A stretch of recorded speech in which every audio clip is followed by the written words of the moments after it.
My name is Nancy Roberts, and I'm an economics professor at Arizona State University. Today, I want to begin a discussion of supply. And supply is more difficult than demand, in my opinion, and for two reasons. Number one, demand is about consumers, and we've all been consumers. So we're familiar with how we make our decisions. Supply is about producers, and we haven't all been producers. So that makes it more difficult, just the lack of familiarity. The second thing that makes it more difficult is that supply happens in different industry structures. Some supply takes place in a very competitive scenario. And so every producer has to pay attention to what its competition is doing. Other supply takes place way at the other end of the spectrum in a monopoly setting. For example, utilities are generally provided in a monopoly setting, APS, the electric utility. And they don't face any competition. Of course, they face regulation, but their supply decisions are not based on what their neighbors are doing or what their competition is doing. So that also makes it different because suppliers behave differently depending on the industry structure in which they find themselves. But there's something that we assume about all producers, and that is that they're interested in profits. Now, I know there are some not-for-profit entities, but the bulk of economic activity in the United States takes place in a competitive environment where profits are the motive. And so, if we're going to study supply, we're going to study supply, and what we know is supply decisions are based on profits. So we have to be able to see profits if we're going to understand supply decisions. The only way we can see profits is if we compare revenues with costs. So again, all of this has to come before we understand supply. Costs cannot be understood unless we understand production. So this is where our discussion begins today, with production, which is going to lead us to costs. Then we'll figure out how revenues are generated. Then we can see profits. Then we can understand the supply decision. So it's a long road, and we're beginning today. So production is our topic today, and there's one thing that all production is subject to. All production, I don't care if you're a monopoly, I don't care if you're McDonald's competing with all the other fast foods, I don't care if your production process is very complicated or if it's very simple, if you're big, if you're small, it doesn't matter. All production is subject to the law of diminishing marginal productivity. The law of diminishing marginal productivity. The law of diminishing marginal productivity. Now, there's a textbook definition of the law of diminishing marginal productivity. It's much more important to understand the law of diminishing marginal utility than to memorize the definition.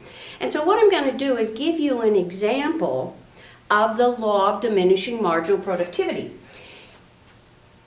We assume there are two kinds of inputs in production. There are fixed inputs and there are variable inputs. And it doesn't matter what production we're talking about. If we're talking about a fast food restaurant, the fixed factor of production is the 5,000 square foot restaurant. If you're talking a shirt factory, it's the 10,000 foot building where all the shirts are made. If we're talking about Farmer Brown and growing cotton, it's the 200 acres that Farmer Brown uses to plant his cotton and grow and harvest his cotton. That we call our fixed factor of production. To that fixed factor of production, we add variable factors of production. Factors of production is just another word for inputs or resources we use. If you're going to make hamburgers, you have to have some hamburger meat, you have to have some buns, you have to have some labor. So these are variable inputs that we combine with our 5,000 square foot restaurant. Or if we're Farmer Brown, we combine cottonseed and water and labor with our 200 acres. When we combine the variable and the fixed inputs, we get output. And the law of diminishing marginal productivity says that there's some optimal combination of fixed and variable inputs. That you can have too many variable inputs on a fixed factor of production, or you could have too few. And if I'm a profit maximizer, I want the optimal number. I don't want too few, I don't want too many.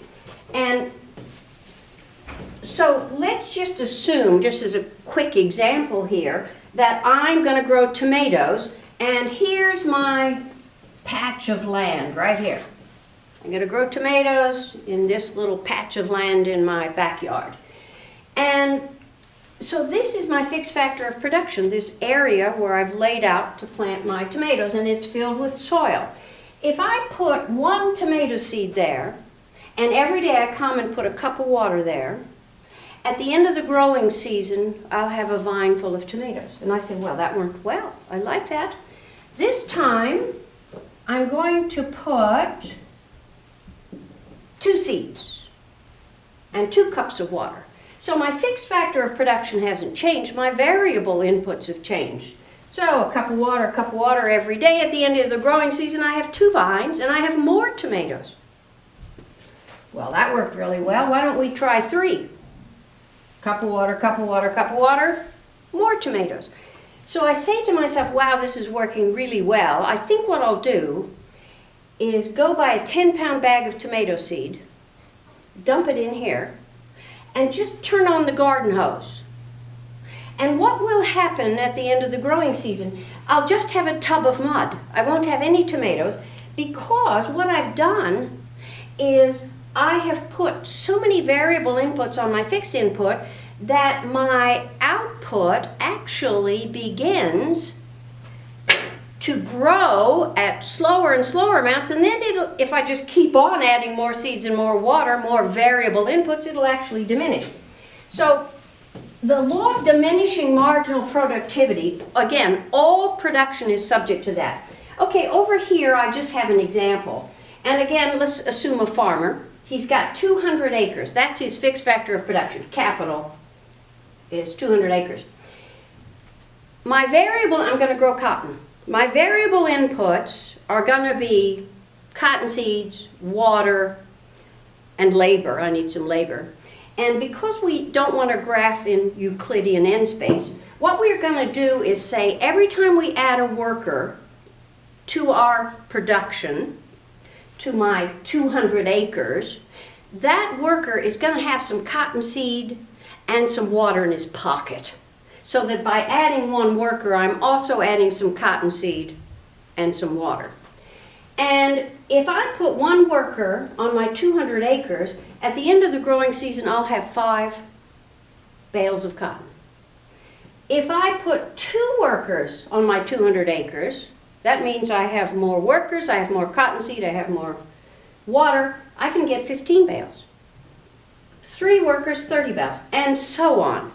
Now, I've made up these numbers because these numbers illustrate an economic reality, and that is the law of diminishing marginal productivity. And we're going to talk about marginal product in a minute. But what I just want to do here is talk about total product and draw a graph of what this looks like. So I'm actually, here I have the data about my output. Here I'm going to draw a picture of what that looks like. So I'm just going to take this data and make a graph out of it. So I'm going to put labor, or these are my inputs here, which is labor. This is the amount of output. So I'm going to put output up here. It's often called total product, but in my case it's bales of cotton. It's output. So 1, 2, 3, 4, 5, 6, 7, 8, 9, 10. And With one worker, I get 5 bales of cotton, so there's 1 point on my production possibilities curve. This is called my production possibility schedule. This is my curve. If I use 2 workers, I get 15 bales. So 2, I get 15. 3, I get 30. Well, and if I finish plotting all of this, where's my max? My max 3, 4, 5, 6, 7. If I plot all of this, I end up with a total product curve that looks like that.